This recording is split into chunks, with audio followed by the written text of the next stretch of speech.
Hi, I welcome you all to this call once again. This is going to be the 7th session on our reinforcement learning series. And in this session, we are going to be looking at something very important. We are going to be looking at the actor-critic approach to reinforce. In our last session, we looked at one of the problems of reinforce, and that is why reinforce is slow to learn. By reinforce, I mean shallow, deep neural networks, shallow, deep reinforcement learning algorithms. That is training reinforcement learning on deep neural networks or artificial neural networks. Okay, so we've been able to look at one of the problems in our last session, and that is variance. We've been able to look into while it's slow, and it's slow because the variance is high between the values. That is, the distance between the values themselves and their mean is quite large.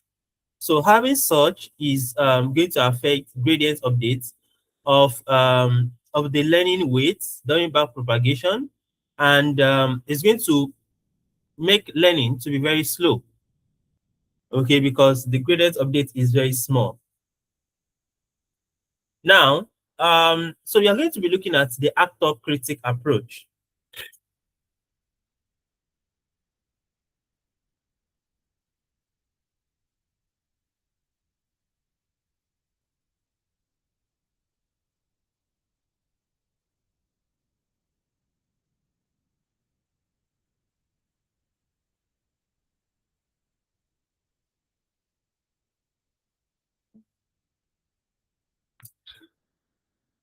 So we've talked about reinforce being a full noisy return as learning signal. So it returns, some noisy responses as a result of variance, which we've talked, and try to minimize that using advantage. Okay. So another approach you can apply to that is using the actor-critic. So the actor-critic is the second network, is the second neural network on top of reinforce. Okay. So we have reinforce, and then we now have another one, which is the actor-critic network. In the actor-critic network, what actor-critic does is that it adds the critic to the actor. So by this, we mean we are going to consider the reinforced network itself being the actor network, the actor neural network. And then we have the critic neural network now, which estimates what the return should be. Okay? And with that, we can now have our advantage. Rather than estimating advantage from the value policy, we can estimate our advantage from another neural network that looks like the reinforced network, which helps to estimate the return value. Okay? And with that, we can now be able to compare the actual return from the expected return, and that will determine what our advantage will be. So because we realized that training on advantage alone still returns raw return, and that raw return can still lead to lower variance. Okay, so let me add this.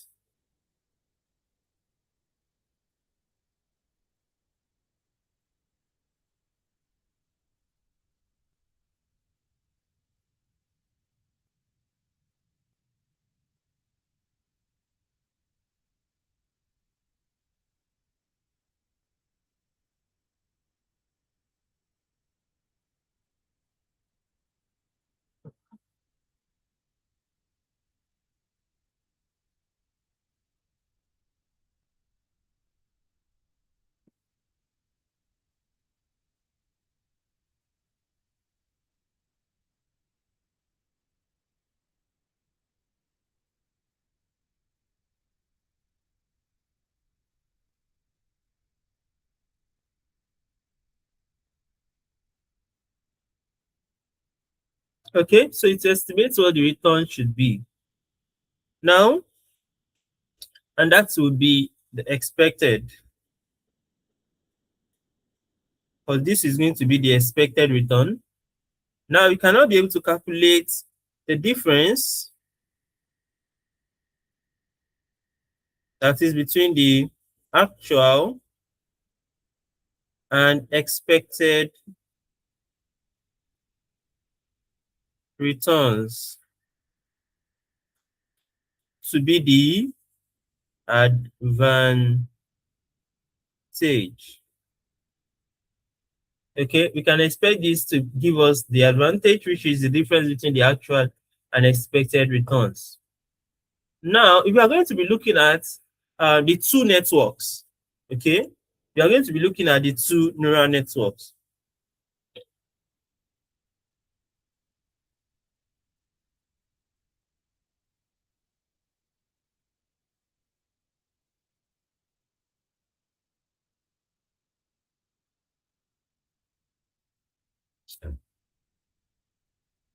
The Actor-Critic networks.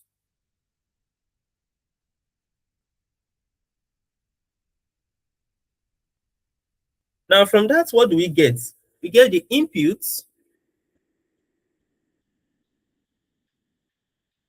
Okay, we get the input, and in input we get 4 values. We've talked about this earlier in one of our series when we're training this, when we're working with this, okay, or when we're using the gymnasium library. So we get the 4 values, and those 4 values represent the different position of our cat and pole, the cat position, the cat velocity, the pole angular velocity, and the pole angle. The pole angular velocity and the pole angle, yes. So those are the 4 things we get. Then the output we get from this are the action probabilities.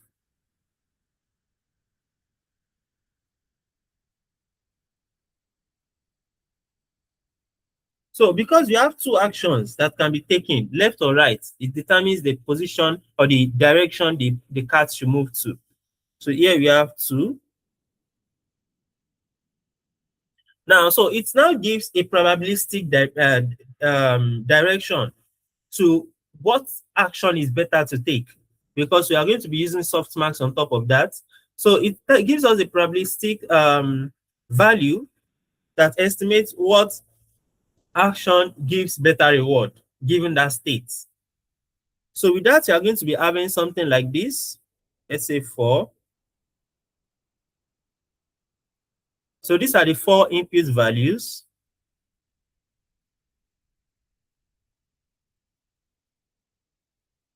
Let's assume this is 128.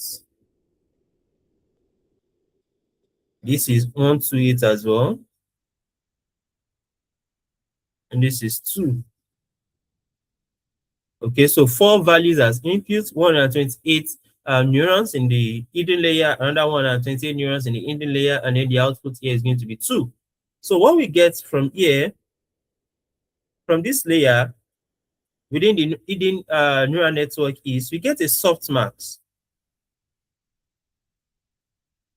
So we've talked about softmax being a nonlinear estimation, okay, a nonlinear transformation that helps to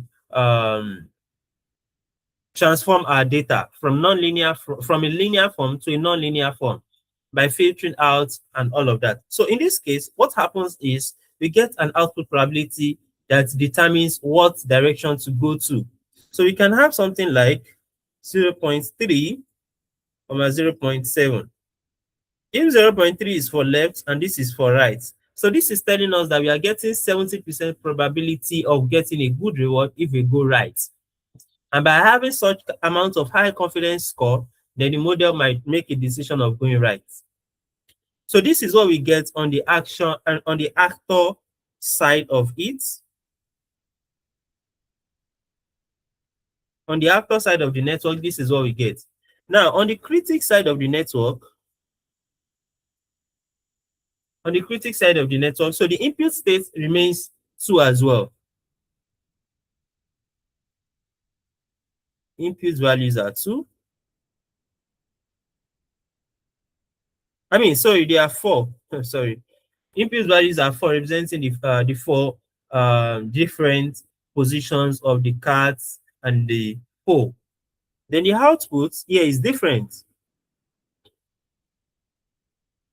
The output here is just one number, which is the expected reward, because I've mentioned it earlier that the work of the critic is to estimate what the return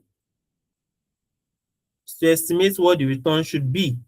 So that is the work of the critic. So here we are having one expected output, which is the return, the expected return.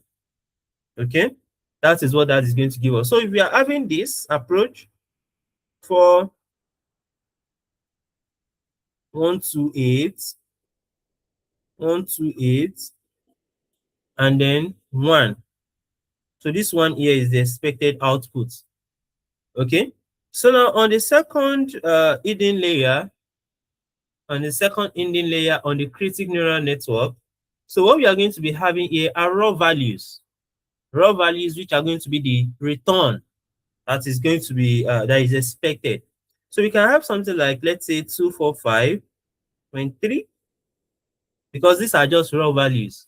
Okay, so you can have something like this that shows the expected return that we should be having given that. Now, given these two, we can now compute our advantage.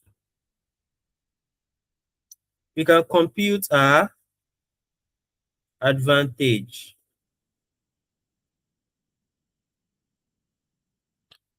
Okay, now, so what is our advantage? We've talked about this earlier. We say the advantage of a given state, the advantage given the state and action, okay, is equal to the reward R plus the discount factor gamma times V of S, comma A, where the V of S, comma A is the prediction for the next state, prediction, right? So, sorry, V of S, that should be S prime, since this is next state. Okay, minus V of S. Okay, so where the V of S is the critic prediction on the current state. So again, this is the reward plus the discount factor times the critic prediction for the next state minus the critic prediction for the current state. So this is critic prediction on next state. So this is critic prediction on current state. Okay, I believe that should be clear, right?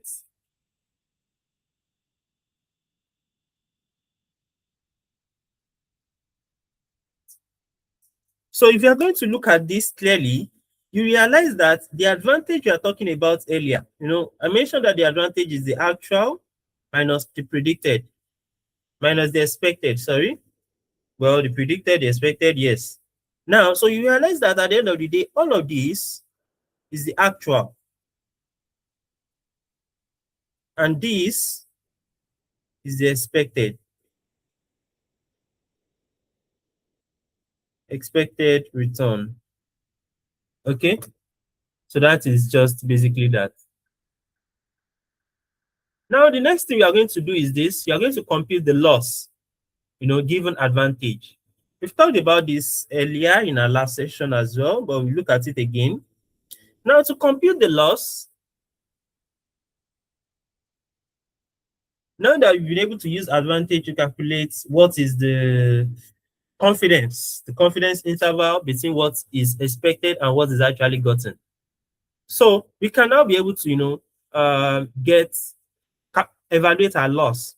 So by doing that, we'll be having something like minus summation of log of the value policy, the policy of an action given the state times the advantage given states and action. Okay? So that's the negative summation of the logarithm of the value policy of the action given state times the advantage of the states and action, given state and action. Okay, so this is what we refer to as the actor loss. This is the actor loss. Because you realize that this is not different from what we did for reinforce. Okay, this is the loss for reinforce. And I mentioned it earlier that reinforce is not different from the actor. Reinforce is still the actor. The actor is still the same thing as reinforce. The only thing we are adding here is the critic, which is the one that helps to predict what the expected return will be. Now we'll compute the loss for the critic as well. Now in doing that, we say the critic loss is, now we are going to get the mean squared error of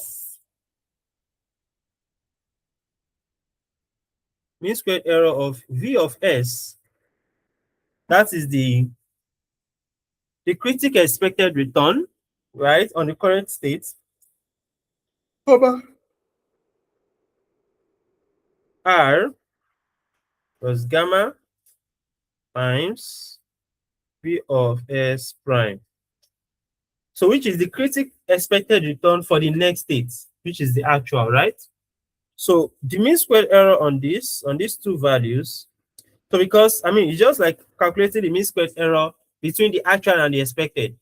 Because I mentioned that this is the expected and this is the actual. That was what I mentioned here.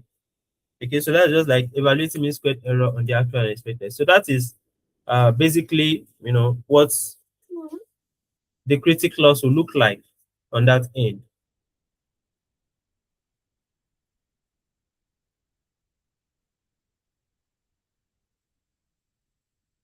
Now, we are going to look at another important thing, which is the Bellman equation.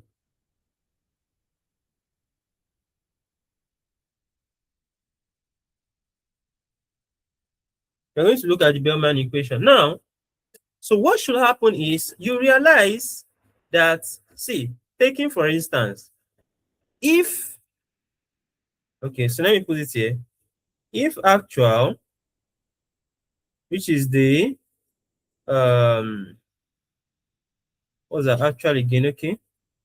Actual is R plus gamma V of S prime is equal to expected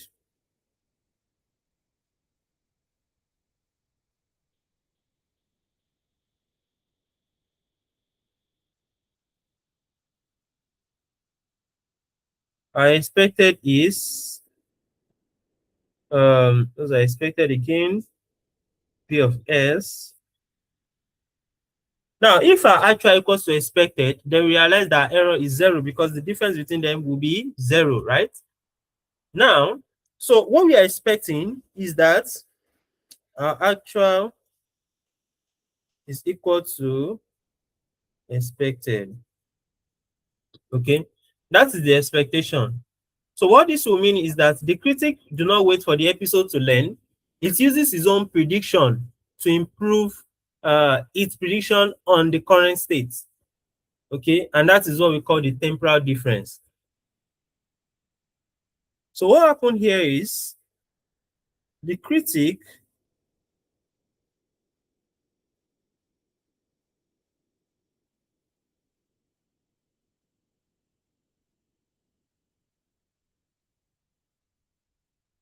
not wait for the episode to end. It uses its own prediction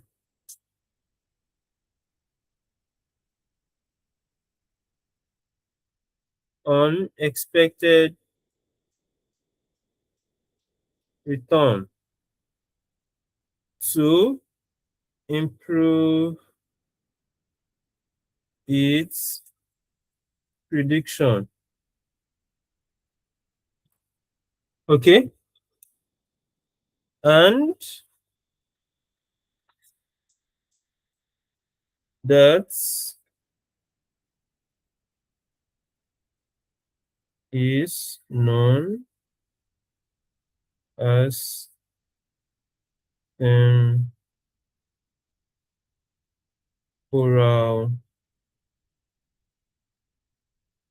difference.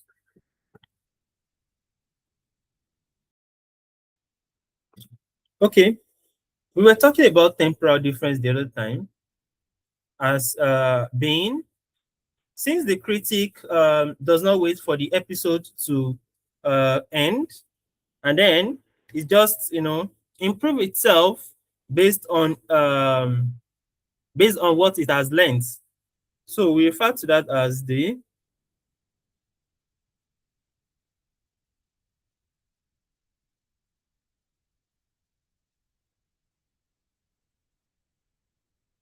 so that's the temporal difference. Now, so what does that mean is, based on a particular state, we're expected to have an action. Now, this particular state has its own the expected return of that state. Okay, so we have the return on that particular state. We have the critic prediction on that state. Now, the action is going to be leading to a new state, right? Then we have the critic prediction as well on the new state. We need critic expected prediction on that new state. Okay.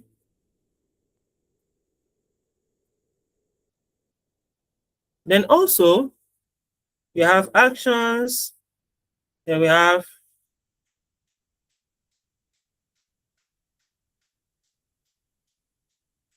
that lead to what? That lead to states, S prime prime, and so on and so forth. Right. Now, so we realize that the critic prediction on a particular state should be, you say,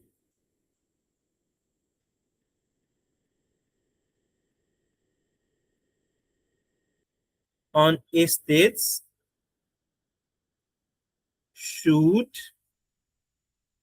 should be V of S, right?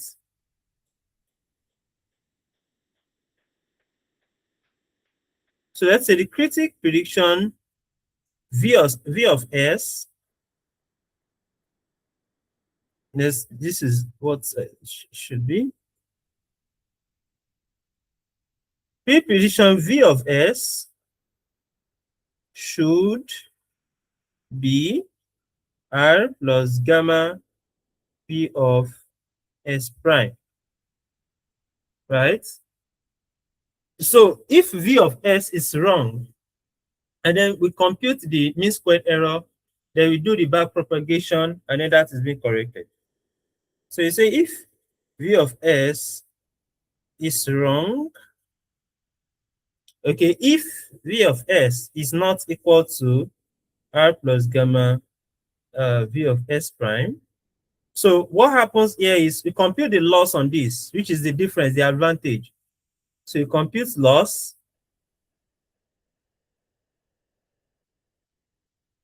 You compute loss, then back prop.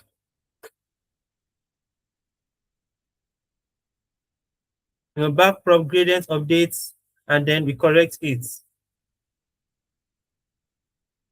So that is basically how it works. So it's important to know, like every other neural network, the critic starts with random weights, and then by the time it starts computing its back propagation, then it starts correcting itself, it starts adjusting its weight, and then up until it's able to learn accurately by decreasing its loss. Okay, so that is basically that.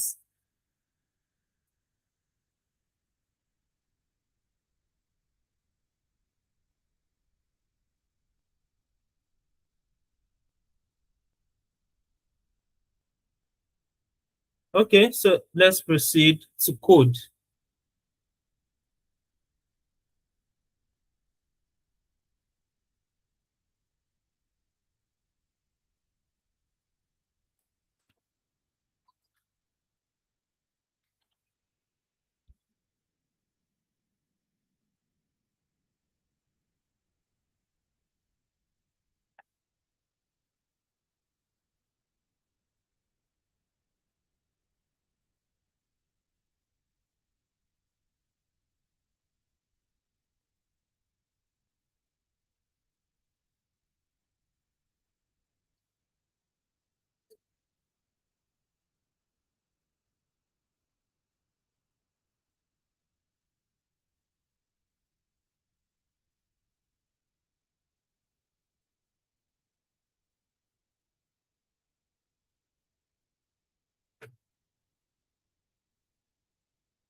Okay, so here is class7.py to import required libraries.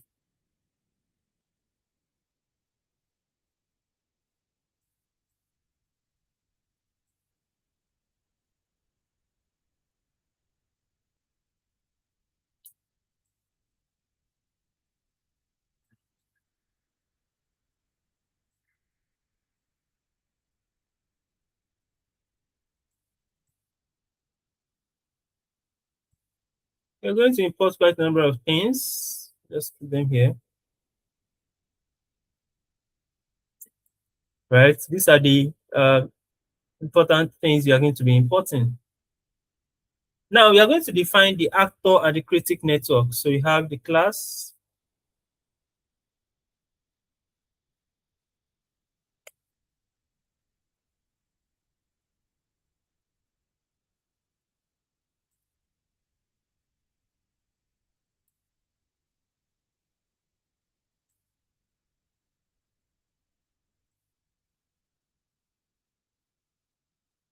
Okay, so I'm going to add some arguments here. So some of the arguments is the observation size, like we looked at in our previous class. We know that will be 4. Then we have the action states.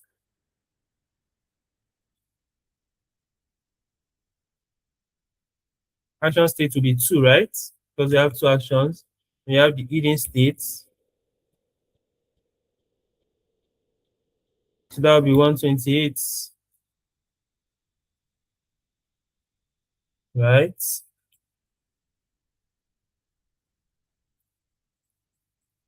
Okay, I'm not going to be passing anything to this. Now, the next thing is you are going to construct sequential class. So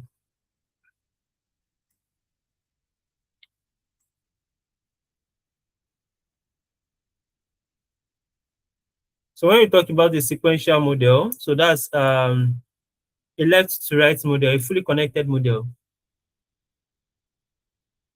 fully connected network, just like you have in deep neural network. Those are sequential models. So here we are in the linear. So each of them are going to be linear layers, right? Each of them will be linear layers. So the input here is going to be the observation states.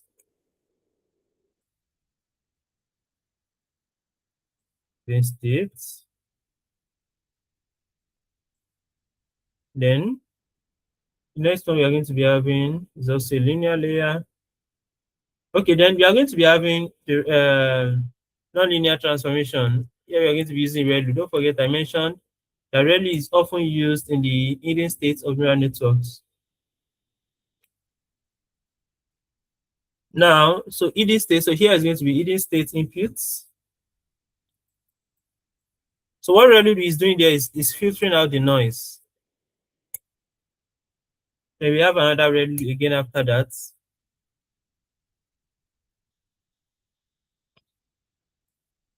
Then the next thing is we have the hidden state and the output layer. Yeah.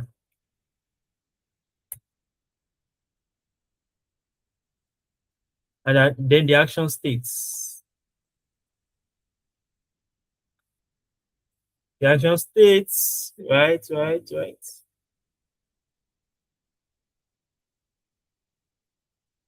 Okay, we will have a comma here. There it is. Okay. Now, so once you have defined this, the next thing you're going to define is the feed-forward network.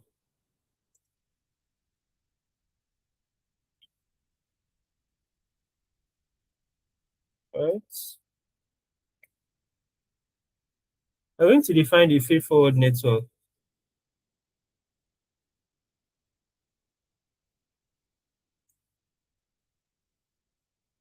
X. X.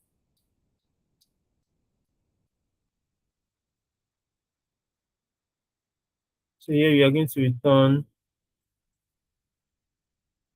softmax transformation on X.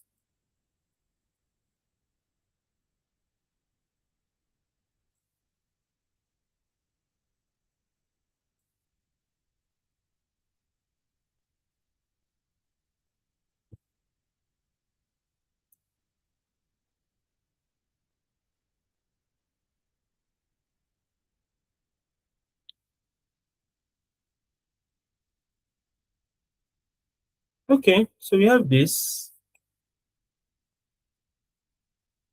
right? We have this.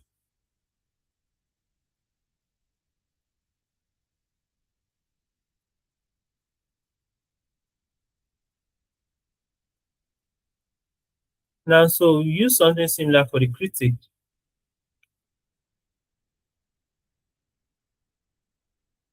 Okay. So the critic does not need the action states. Okay, it does not need the action states. Right. Now, so what we have in, okay, we have this.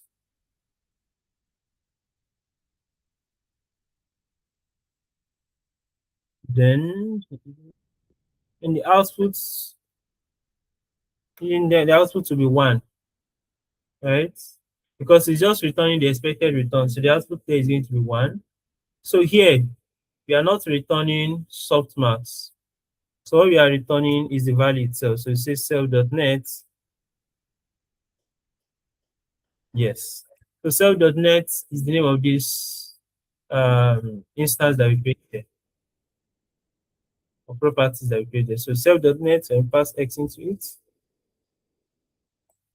So yes, that's the actor and critic. So now the next thing is I've written a function to be able to train a single episode. So I'm going to add that here.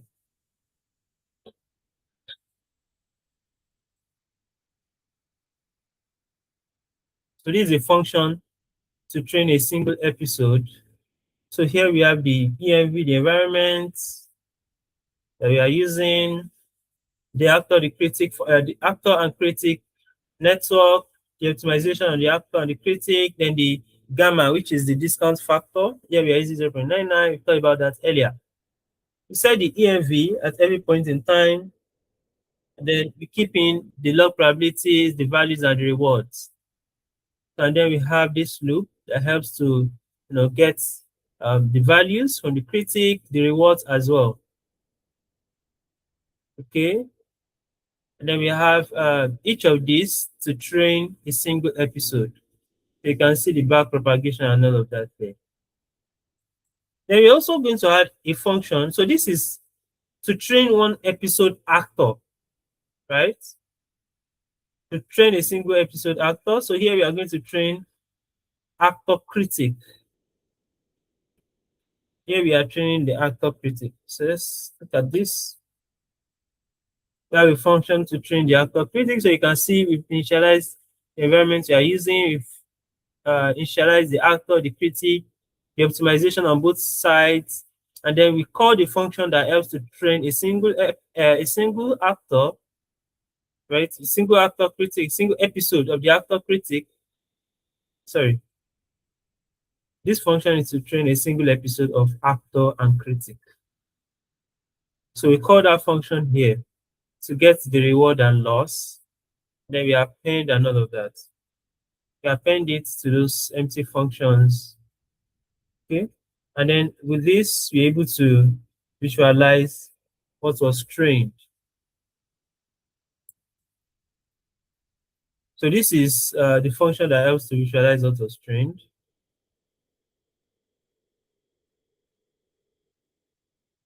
So let's take a look at this. So let me go over it once again. This is the neural network for both actor and critic. So just three layers: the input, the hidden, and the output layer. For actor, it has because it's going to use software, so we have the output state to be 2, where it gives the output probability of which direction to go. And for the critic, it's returning just the expected return for expected return, right? That's what is returning, and then you can see there's no hidden state there. Then the next thing we have here is training a single episode of the actor, right? So we have a function that helps to do that, to train a single episode of the actor. And then here we train the Actor-Critic. Okay, so meaning we can use that across multiple episodes. So you can see here we have, for n number of episodes. Okay, so you can train multiple episodes on the Actor-Critic.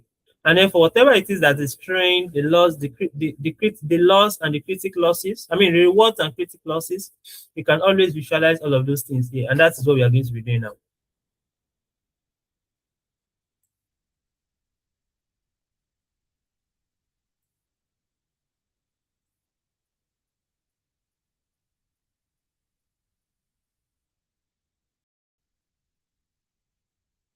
Okay, here is the graph showing the Actor-Critic concat-poll, right? So here is the point where it is solved. At 500 episode, it is solved, right? And then you can see the average, okay? These are the raw rewards though. So these lines are the rewards themselves. But this is the average. So you can see the average, So at about 400 episodes, and about 400 towards 500, then it became solved. So you can see it's moving upward of 500 rewards there. Okay. Then also this is the loss of the critic over time. So you can see the loss was high, when it started, but with time so it was high and not so consistent, but with time it started becoming more consistently lower, right? So that's basically what we want to do. We want to reduce the loss and optimize rewards, and then that's what we can see here, that the rewards has become steadily lower over time, over learning, and then the rewards has been consistently higher. So that's basically what we can achieve with Actor-Critic approach in minimizing variance and noises from when training reinforcement learning with neural network. So Actor-Critic approach is a better way to calculate the advantage, to be able to get a cleaner result and rewards, and be able to learn faster. Okay, and that's what we've been able to achieve here. So if you've been able to learn a thing or the other, please leave a like, a subscribe, and a share to this channel, and follow us for more. Thank you.